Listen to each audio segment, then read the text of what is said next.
लालपरीचा प्रवास अजून महागणा, एसटी बसच्या तिकिटावर साफसफाई कराचा भार लादण्याचा प्रस्ताव सादर. नागपूर शिक्षक भरती घोटाळ्यामध्ये अजून तिघांना अटक. विभागीय शिक्षण उपसंचालकांनंतर काल शिक्षण विभागातील तिघांना बेड्या ठोकल्या.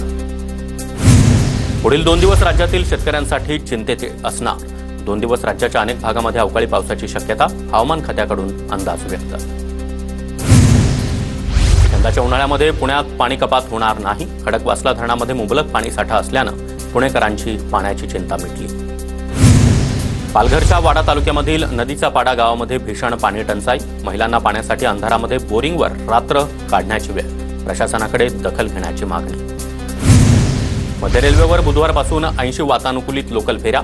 मध्य रेल्वेवर अधिक 14 वातानुकूलित लोकल सुरू होणार.